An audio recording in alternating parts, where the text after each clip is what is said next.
Sesaat lagi Anda akan menyaksikan program spesial Bersatu Lawan COVID-19.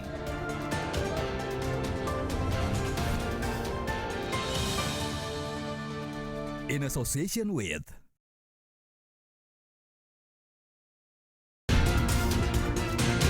Selamat malam, pemerintah memutuskan untuk memberlakukan PPKM darurat mulai 3 hingga 20 Juli 2021 di seluruh kabupaten kota di Pulau Jawa dan Bali. Penerapan pembatasan kegiatan masyarakat darurat merupakan langkah tegas pemerintah guna menekan lonjakan kasus positif serta tingginya tingkat hunian tempat tidur di rumah sakit. PPKM darurat ini juga disesuaikan dengan perkembangan varian baru COVID-19 yang muncul belakangan ini. Pelaksanaan PPKM darurat telah mengakomodasi masukan dari berbagai elemen termasuk juga dari jajaran kementerian, lembaga, sivitas akademika, dan unit profesi, sehingga diharapkan penanganan yang dihasilkan ini dapat konklusif. Selama 1 jam ke depan, saya Ratu Nabila akan membahas pembatasan mobilitas masyarakat saat pelaksanaan PPKM darurat dalam program spesial Bersatu Melawan COVID-19.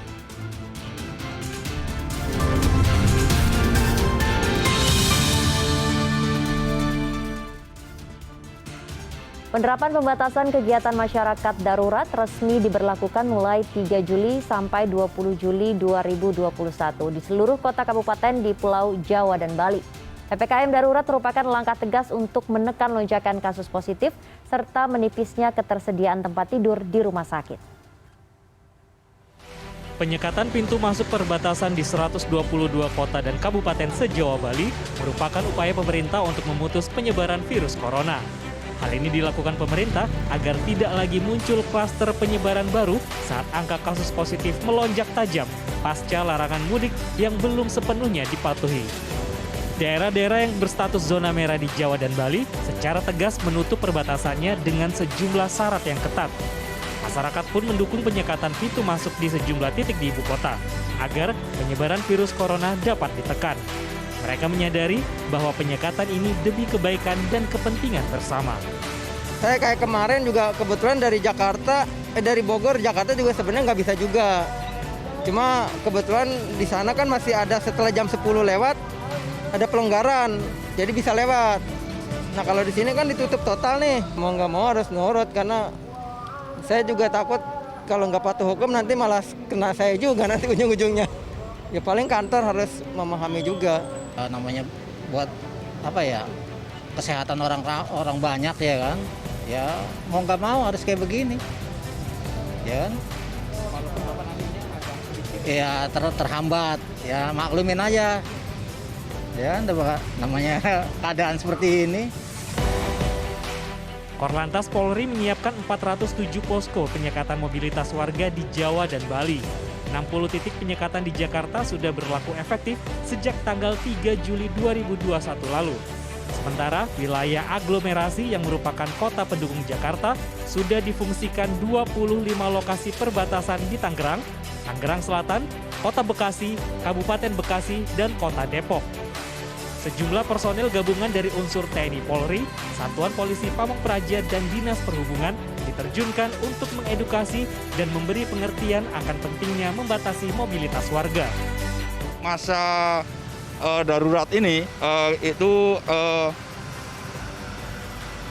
hanya yang diperbolehkan dari sektor esensial maupun kritikal.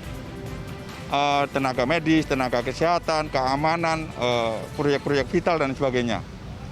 Mereka setelah kita kasih penjelasan bahwa dalam masa darurat ini hanya sebagian yang diperbolehkan, yang boleh melintas, mereka memahami akan manfaat bahwa ini semata-mata untuk kita bersama untuk memutus peredaran corona. Efektivitas penerapan pembatasan kegiatan masyarakat darurat akan berjalan dengan baik jika semua elemen baik pemerintah daerah, dan seluruh masyarakat juga turut disiplin menerapkan protokol kesehatan. Hal ini dilakukan demi kesehatan warga dan mengakhiri pandemi virus corona seperti yang diimpikan semua pihak. Pada PPKM darurat kali ini, Korlantas Polri menyiapkan 407 posko penyekatan mobilitas warga di Jawa dan Bali. Di Jakarta, dari 60 titik, 25 lokasi pembatasan dan juga penyekatan antar kota terdapat di Tangerang, Tangerang Selatan, Bekasi Kota, Bekasi Kabupaten, dan Kota Depok. Sementara bagi masyarakat yang akan melakukan perjalanan domestik jarak jauh seperti pesawat, bus, dan kereta api, wajib untuk menunjukkan bukti kartu vaksinasi pertama, hasil negatif COVID-19 melalui PCR paling lama 2 hari, atau rapid antigen maksimal 1 hari sebelum keberangkatan. Dan kami akan berbincang dengan narasumber yang sudah tersambung melalui Zoom. Ada Dr. Sony B. Harmadi, Ketua Bidang Perubahan Perilaku Satgas COVID-19. Pak Sony, selamat malam. Selamat malam, Mbak Ila. Ya, dan ada Kombes Pol Rudi Antariksa, Kepala Bagian Operasional Polri. Pak Rudi, selamat malam. Selamat malam, Mbak Ila. Sehat Pak Sony dan Pak Rudi? Alhamdulillah. Alhamdulillah. Ya. Baik, saya akan ke Pak Sony terlebih dahulu. Pak Sony, ini kita sudah kurang lebih 1 minggu begitu di dalam penyekatan atau PPKM. Ada apa bedanya kemudian PPKM darurat yang saat ini dilaksanakan dengan PPKM mikro yang pernah dilakukan? Ya, jadi dasar dari kebijakan atau tujuannya sendiri berbeda. Yang pertama adalah kalau untuk PPKM mikro itu meningkatkan efektivitas pengendalian secara tepat sasaran. Jadi di level yang kecil, di level mikro. Sedangkan PPKM darurat, peningkatan kasus COVID-19, terutama pada yang level 3 dan 4, itu sasarannya. Agar tidak terus terjadi peningkatan kasus dan mengganggu pelayanan kesehatan kita, serta mengganggu upaya pemulihan ekonomi. Tetapi tujuan umumnya, tujuan besarnya sama. Itu sama-sama ingin menurunkan, mengendalikan laju penularan COVID-19. Itu menjadi tujuannya. Lalu kemudian dasar regulasinya juga berbeda. PPKM mikro dan posko sebelumnya itu ada di dalam Mendagri nomor 13, tapi untuk PPKM darurat ada di Mendagri nomor 15. Lalu kemudian kalau strategi pengendaliannya jelas, PPKM mikro tuh level desa ya dengan didukung oleh posko desa, posko kelurahan. Sedangkan PPKM darurat itu kan dibagi menjadi beberapa leveling ya, dari mulai transmisi komunitas level 0, yang lebih tinggi transmisi komunitas level 1, level 2, level 3, level 4. Lalu kemudian wilayah yang menjadi tempat pelaksanaan atau cakupan pelaksanaan PPKM darurat adalah wilayah di level 3 sebanyak 25 kabupaten kota dan level 4 sebanyak 49 kabupaten kota. Lalu kemudian juga teknis pelaksanaannya berbeda. Kalau di dalam PPKM mikro itu sekolah di zona merah, jadi ngelihat zonasinya di level desa, itu hanya boleh sekolah daring. Sedangkan zona kuning dan orange itu oleh Kementerian Pendidikan. Tapi di dalam PPKM darurat, seluruh sekolah harus daring 100%. Terus juga kalau di PPKM mikro ini ada pembatasan pusat perbelanjaan maksimum jam 9, protokol kesehatan yang ketat, tetapi di dalam PPKM darurat kita menutup ya, minta mal pusat perbelanjaan untuk tutup sementara. Dan macam-macam ya, termasuk kegiatan perkantoran, tempat kerja yang non esensial dan non kritikal 100% harus melakukan bekerja dari rumah. Lalu kemudian kita harus membedakan antara sektor kritikal yang boleh WFO 100%, sektor esensial yang boleh WFO 50%, dan sektor non-esensial yang harus 100% bekerja dari rumah. Jadi ada pengaturan-pengaturan yang memang secara teknis berbeda ya antara PPKM mikro dan PPKM darurat, tetapi esensi tujuannya sama.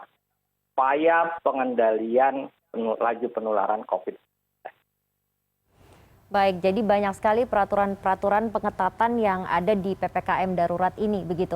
Pak Rudi, kemudian bagaimana pengawasan yang akan dilakukan oleh Polri pada PPKM darurat saat ini? Baik, jadi untuk PPKM darurat ini kan sudah dimulai pada tanggal 3, sekarang masuk hari ke-6. Semakin ke sini progresnya semakin bagus ya. Masyarakat mulai menyadari maupun dari pihak-pihak berkepentingan.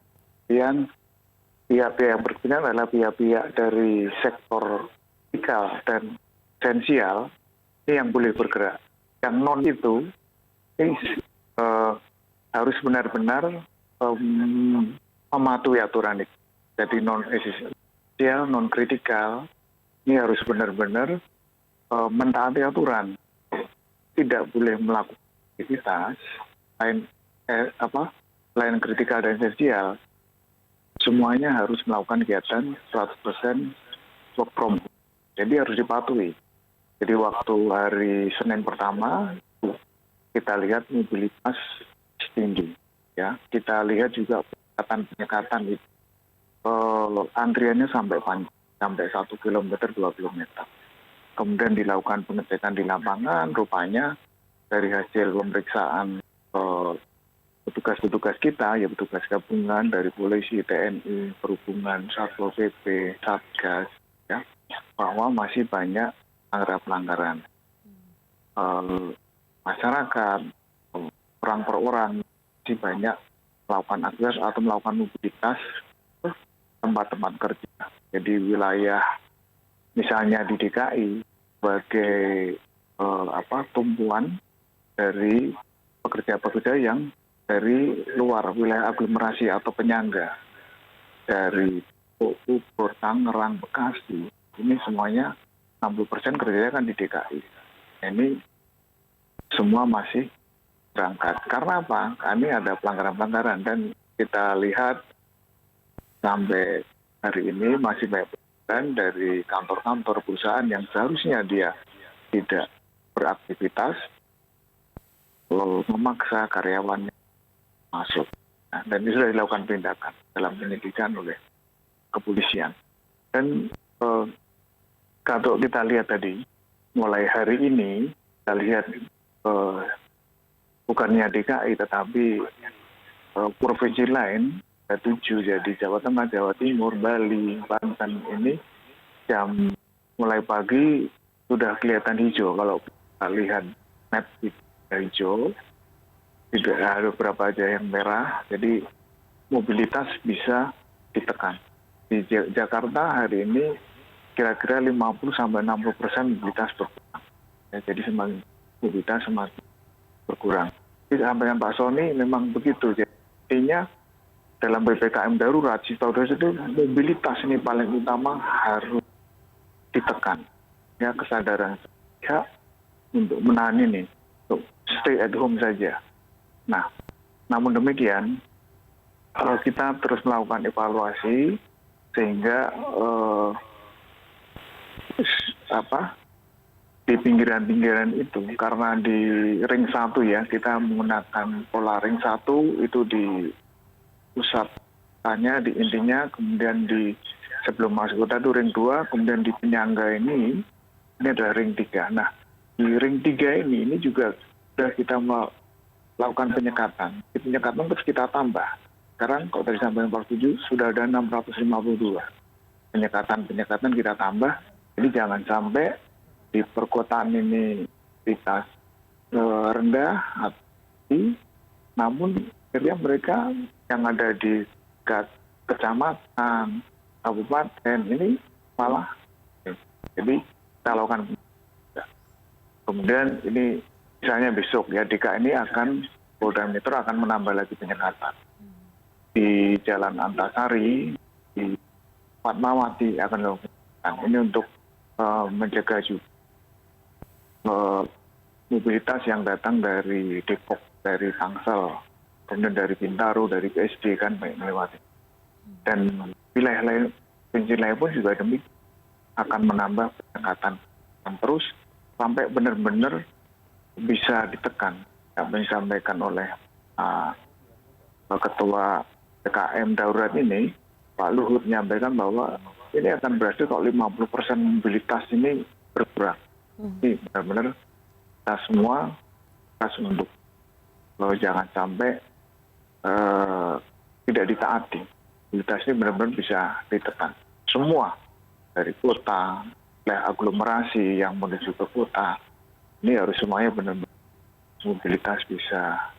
Kecuali tadi kritikal, kita semua sudah tahu, sosial perbankan, kemudian keuangan, non karantina, industri ekspor, kalau yang kritikal, ya ini kesehatan, keamanan, kemudian makanan, logistik.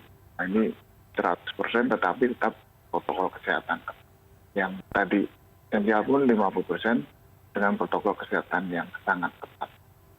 Dan aturannya pun ini terus disempurnakan. Ya.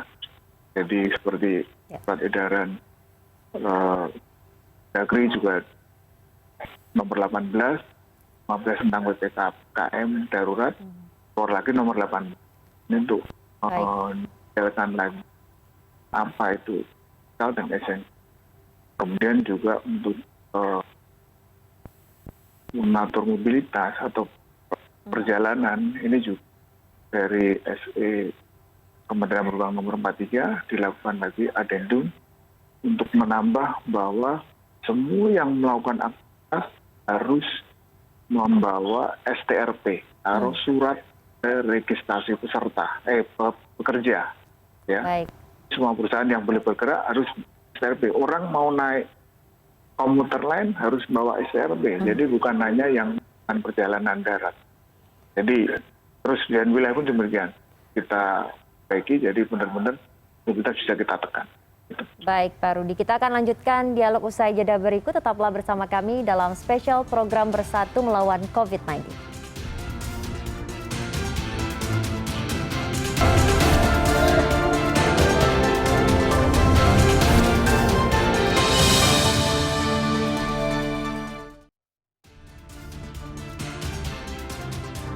Anda kembali dalam spesial program Bersatu Lawan COVID-19. Kita masih bersama dengan dua narasumber kami. Langsung kita akan lanjutkan perbincangan. Saya akan ke Pak Sony terlebih dahulu. Pak Sony, PPKM darurat ini dilaksanakan tanggal 3 hingga 20 Juli 2021 nanti. Apakah kemudian nanti akan ada perpanjangan, Pak Sony? Kita kan baru mulai melaksanakan ini kira-kira 6 hari ya. Pasti terus dilihat dan memang begini.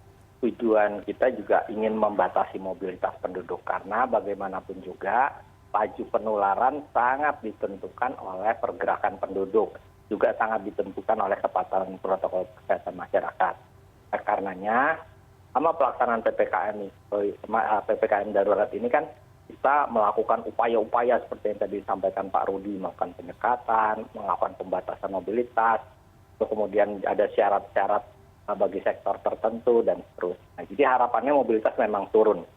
Dan kalau kita perhatikan angka yang masih tinggi hingga hari ini itu kan sebenarnya dampak dari penularan 2 minggu yang lalu kira-kira. Kalau mau lihat hasilnya sekarang, kan baru hari ke-6 pelaksanaan PPKM, langsung ingin dilihat hasilnya tentu tidak bisa seperti itu.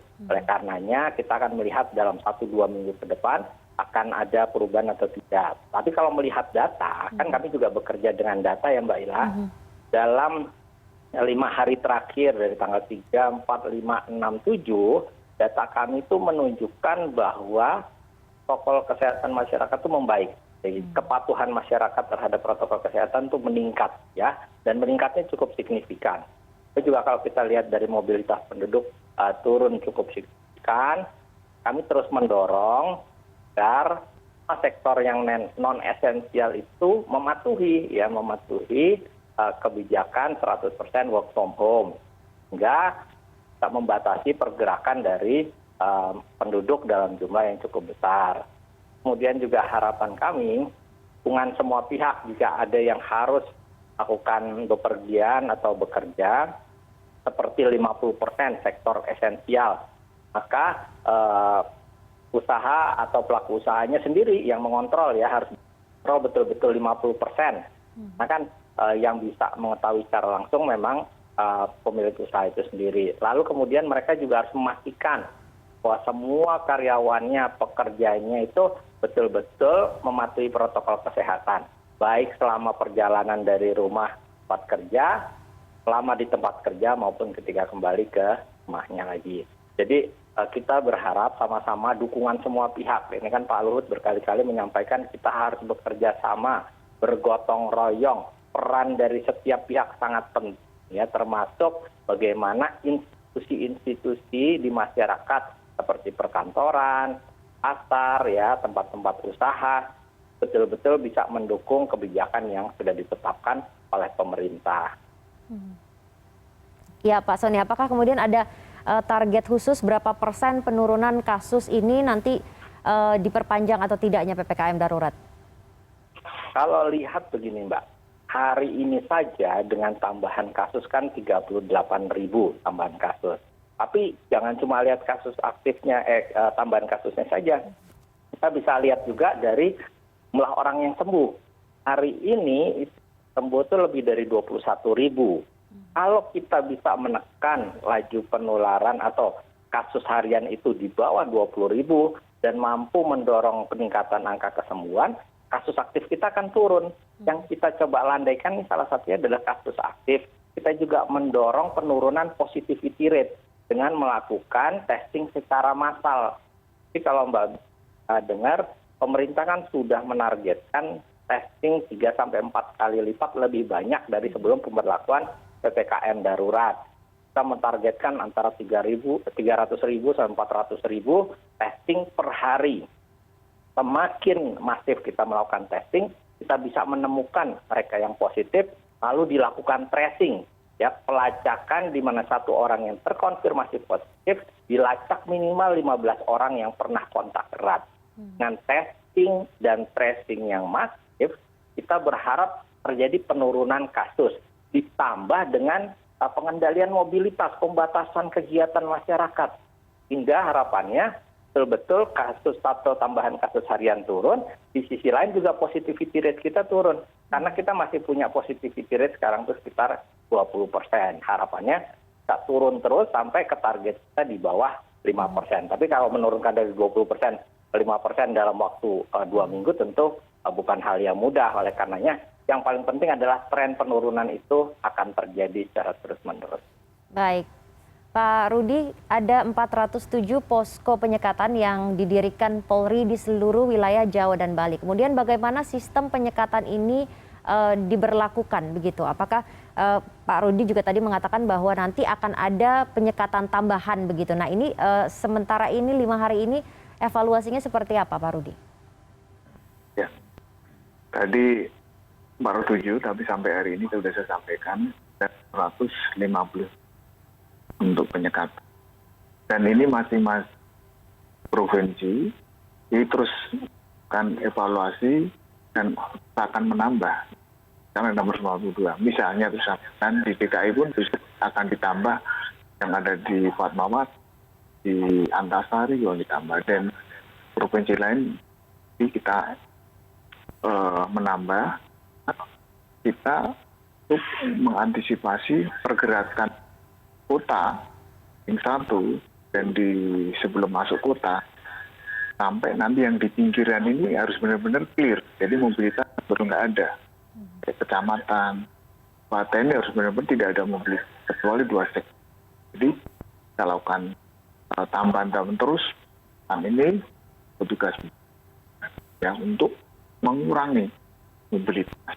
Kemudian untuk moda transportasi ini juga tadi saya sampaikan bahwa semua harus masing-masing wilayah daerah sudah mengeluarkan untuk permudah pesan anggota penyekatan. Seperti di DKI ada RP, surat tanda register pegawai atau kerja. Di wilayah lain juga demikian. Kemudian juga sistem penyekatan ini kita sudah kita manage betul, kita lakukan kanalisasi misalnya di lajur kanan untuk ke sedan darurat, kemudian sebelahnya motor. Kemudian sebelum itu juga sudah persiapan U-turn ya, tidak berkepentingan, tidak kita putar balikkan. Kemudian sebelum wilayah SIP juga kita lakukan sehingga mengurangi baik itu di jalur mau masuk kota atau di jalur juga kita antisipasi.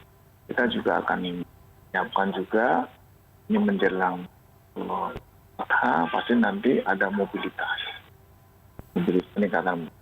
Jadi kita lakukan juga peningkatan di jalur tol dan kita pemerintah terus melakukan persyaratan yang misalnya di surat edaran nomor 14 yang di PS dari tahun 2003. Ini perjalanan ini bukan hanya persyaratannya surat dokumen bebas COVID-19, tetapi juga ada surat sertifikat vaksin. Nah, 2 itu harus dilengkapi untuk melakukan perjalanan jauh. Kemudian kalau mau menuju ke daerah di STRP harus dilengkapi surat tanda memang boleh kegiatan bekerja.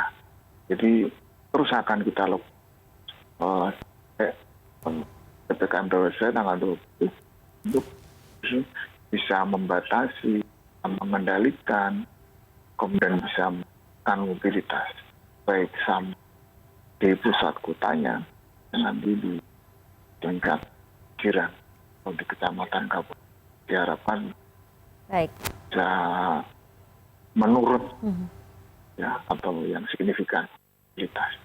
Baik, kita akan membahas lebih lanjut nanti bagaimana kemudian pembatasan ini mobilitas warga.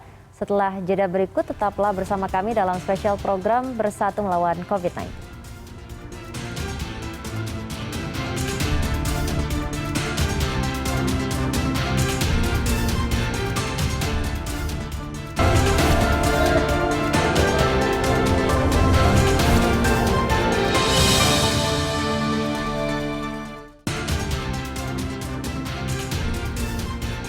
Anda kembali dalam spesial program Bersatu Lawan COVID-19. Kita masih membahas mengenai PPKM darurat dan juga masih bersama dengan 2 narasumber kami, ada Pak Sony dan Pak Rudi. Saya akan ke Pak Sony terlebih dahulu. Pak Sony, bagi masyarakat yang kemudian terpaksa harus bepergian keluar kota menggunakan angkutan umum seperti pesawat, kereta, bus, dan juga kapal laut, apa saja yang kemudian harus dipersiapkan?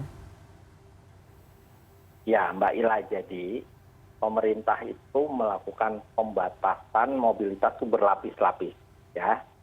Di level aglomerasi atau misalkan di metropolitan area itu dilakukan penyekatan, ya, untuk menyaring mereka yang bisa atau boleh melakukan mobilitas dan mereka yang tidak boleh.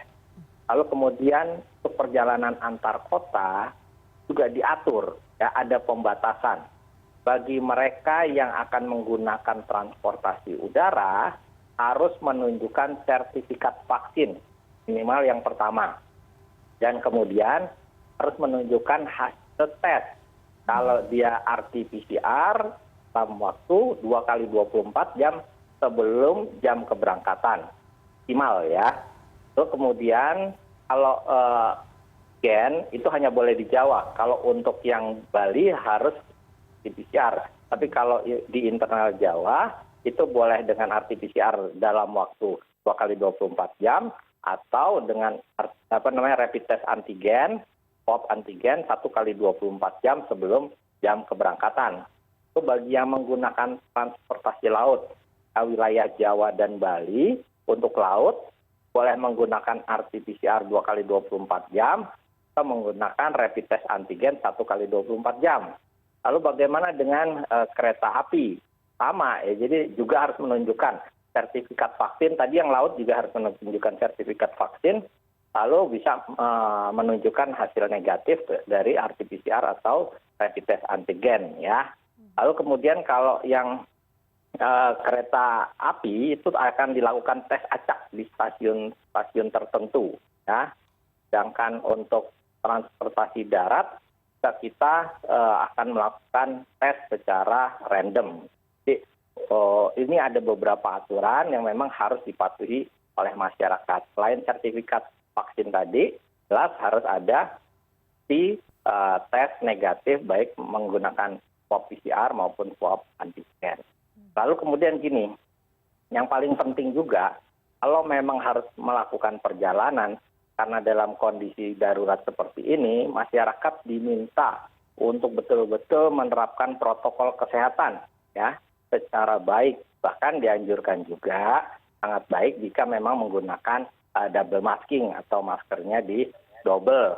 Lalu kemudian juga masyarakat harus mematuhi ya. Kalau misalkan mereka sedang di dalam kendaraan umum, sebaiknya tidak atau dilarang untuk makan dan minum selama perjalanan, kecuali memang untuk hal-hal yang terpaksa. Jadi betul-betul pengawasan juga, kemudian pelaksanaan di lapangannya masih lebih ketat dan juga syarat-syaratnya ditambah, Mbak Ila.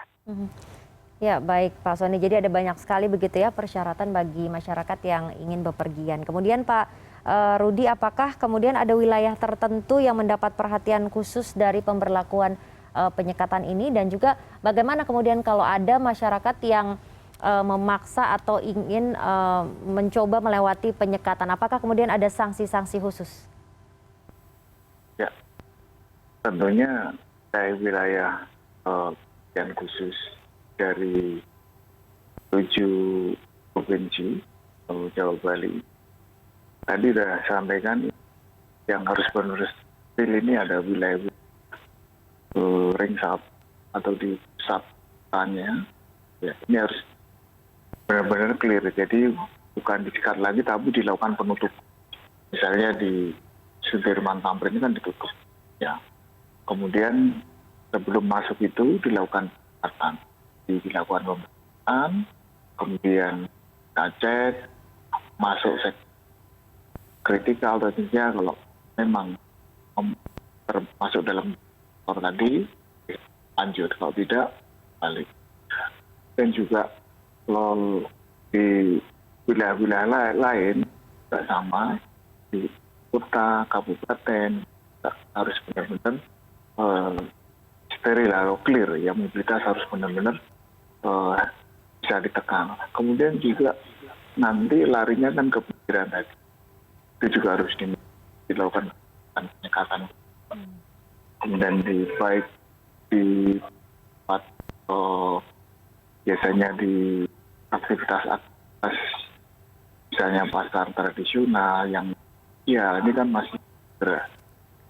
Kemudian di tempat-tempat lain di warung lainnya ini kan sebenarnya rumah makan boleh, tapi harus yang take away.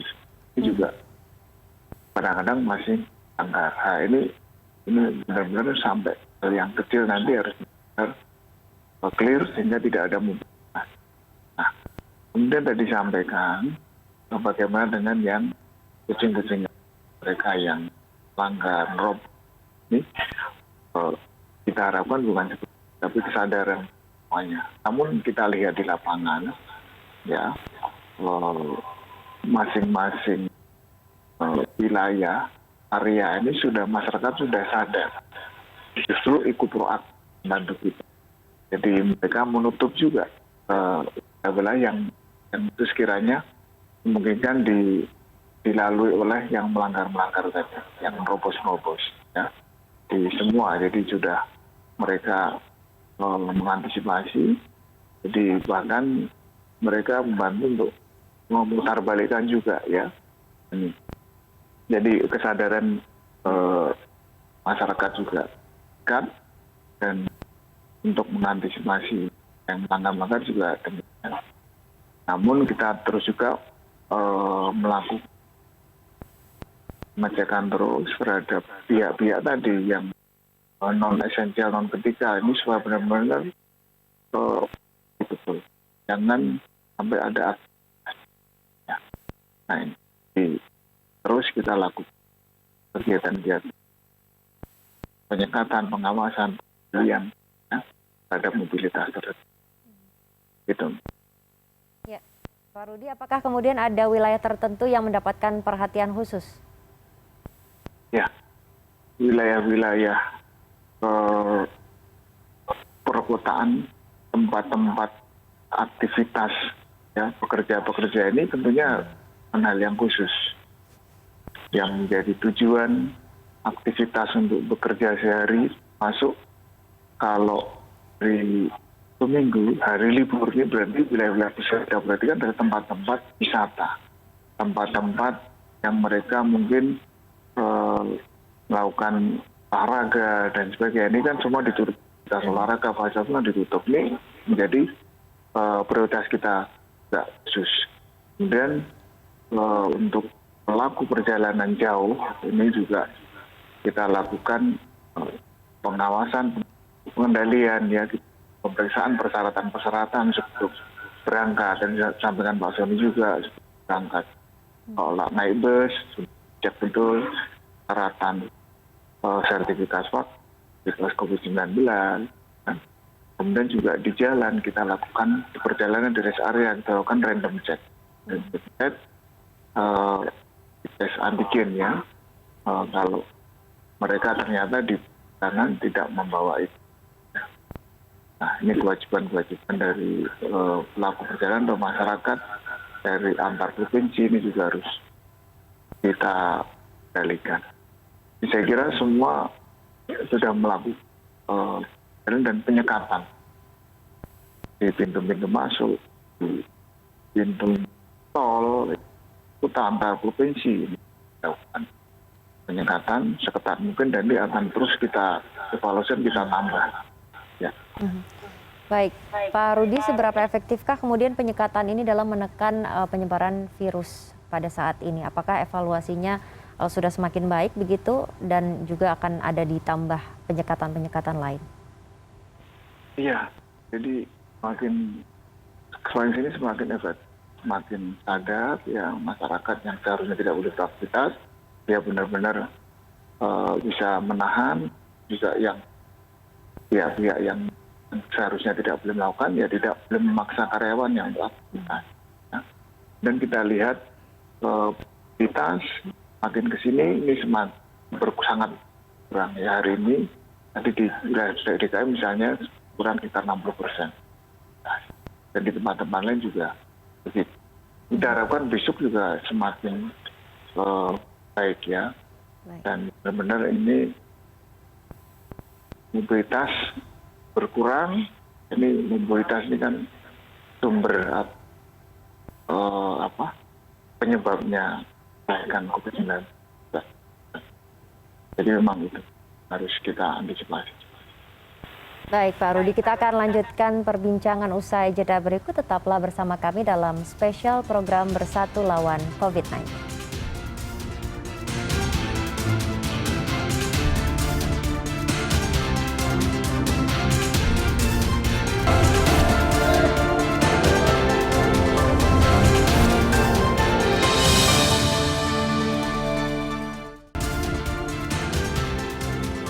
Anda kembali dalam spesial program Bersatu Lawan COVID-19. Kita masih bersama dengan dua narasumber kami, ada Pak Rudi dan juga Pak Sony. Saya akan ke Pak Rudi terlebih dahulu.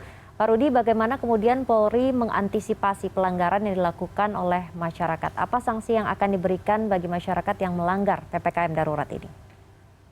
Ya, tentunya kita tetap melakukan tindakan edukatif ya, dari teguran, kemudian kita lakukan edukasi dan humanis tapi tegas. Jadi kalau misalnya di kesehatan mereka ternyata bukan wilayah atau bukan termasuk dua sektor itu, ya kita putar balikkan. Kemudian juga misalnya melakukan himbauan terhadap sektor-sektor yang masih melakukan aktivitas, ya ini tentunya dilakukan juga tindakan hukum ya. Seperti ketahui DKI sudah melakukan pemeriksaan ya oleh Pemda, sudah ada yang disidik ya oleh kepolisian karena nekat atau membandel ya aktivitas. Kemudian juga operasi justisi ini juga sudah dilakukan. Misalnya di Jawa Timur itu ada operasi justisi, di tempat mereka yang tidak mengenakan masker denda ada 1.000, 2.000, ini tergantung dari peraturan daerah setempat. Operasi justisi juga tindakan protokol kesehatan dilakukan. Jadi mulai tindakan teguran, persuasi, kemudian penegakan hukum, baik itu perorangan maupun instansinya yang kita tindak, baik itu tindakan sampai tupan ya, termasuk pelanggaran nanti kalau ada angkutan juga yang pelanggaran tentunya akan ditindak, perizinannya akan tutup dan lain sebagainya. Ya, jadi tentunya bertahap dan bertahap. Begitu. Baik, Pak Sony, apakah kemudian sanksi-sanksi yang diberikan kepada masyarakat yang melanggar PPKM darurat ini dirasa sudah cukup? Apakah kemudian ada strategi lain untuk mengurangi mobilitas masyarakat? Ya, jadi memang karena di awal itu masih banyak yang belum tahu juga, dan belum tersosialisasi dengan baik, masih banyak pelanggaran. Karenanya sanksi yang paling ringan adalah sanksi teguran lisan, ya. Tetapi yang berjalannya waktu, orang harusnya sudah tahu karena ini sudah hari ke-6 atau hari ke-7. Dari sanksi teguran lisan itu bisa naik menjadi sanksi teguran tertulis. Lalu kemudian juga bisa dalam bentuk sanksi administratif, dan juga dalam bentuk sanksi sosial. Tapi yang lebih tinggi lagi adalah sanksi denda, ya, sanksi denda sampai ke sanksi kurungan. Jadi sebetulnya adanya Mendagri nomor 15 tahun 2021 ini, seluruh daerah yang masuk ke dalam wilayah pelaksanaan PPKM darurat itu harus membuat aturan turunan sebagai pelaksanaan sebagai dasar pelaksanaan di wilayahnya masing-masing. Seperti di Bali, Gubernur Bali itu mengeluarkan aturan bagi pelanggar protokol kesehatan bisa dikenakan denda, ya, sanksi denda sebesar Rp1 juta dan itu cukup efektif. Beberapa daerah sanksinya beragam, ya, ada yang sifatnya sanksi sosial, sifatnya sanksi sanksi misalkan sanksi administratif, ya, dan juga cukup banyak yang teguran. Dalam 5 hari terakhir dilakukan sekitar 4 juta titik, ya, ada operasi justisi. Jadi dalam 5 hari terakhir ada 4 juta titik operasi justisi, sama memang dilakukan di Jawa dan Bali yang sedang menerapkan PPKM darurat ini. Dan memang ini masih sanksinya dalam bentuk sanksi teguran lisan yang paling banyak. Ya, tetapi kalau semakin lama misalkan masyarakat itu belum sadar juga, maka sanksi yang diberikan akan lebih tegas lagi. Ya, kami berharap tentunya masyarakat memahami sehingga tidak perlu ada sanksi yang lebih tegas, tetapi berharap masyarakat mendukung pelaksanaan dari PPKM darurat ini, kira-kira gitu, Mbak Ira. Baik, Pak Sony, tentunya pengawasan PPKM darurat ini akan lebih ketat begitu ya daripada PPKM mikro. Betul. Nah, ya, makanya kan tadi Pak Rudi juga udah bilang bukan hanya penyekatan kan, ada yang penutupan. Jadi ditutup itu supaya tidak ada mobilitas, ya. Kalau dipekat itu supaya yang bisa melakukan mobilitas itu terbatas.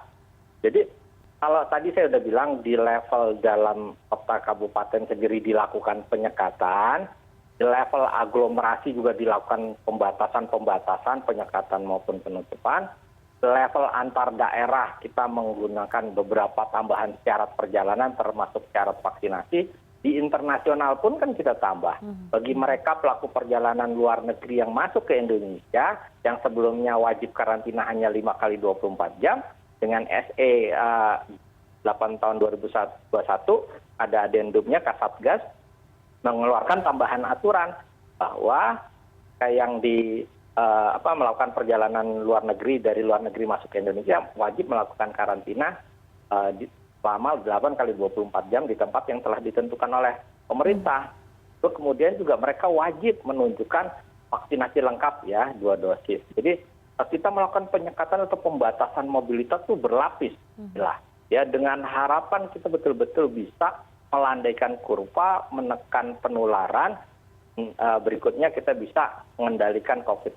Kita pernah berhasil loh, karena selama Januari kemarin terjadi lonjakan kasus sampai Februari, tapi setelah itu dengan kebijakan PPKM dan PPKM mikro itu kasusnya melandai, Mbak. Dari 176.662 puncak kasus tertinggi kasus harian di tanggal 5 Februari, kita turun terus sampai 87.000 di tanggal 18 Mei. Tapi memang sejak 19 Mei sampai sekarang, bahkan sekarang sudah 2 kali lipat kasus aktifnya dari kondisi 5 Februari. Tapi ingat bahwa kita pernah berhasil, ya, dan kita bisa berhasil kalau betul-betul mampu membatasi mobilitas, membatasi aktivitas, dan mematuhi protokol kesehatan secara ketat. Baik, Pak Soni, kita akan lanjutkan perbincangan usai jeda berikut. Tetaplah bersama kami dalam spesial program Bersatu Lawan COVID-19.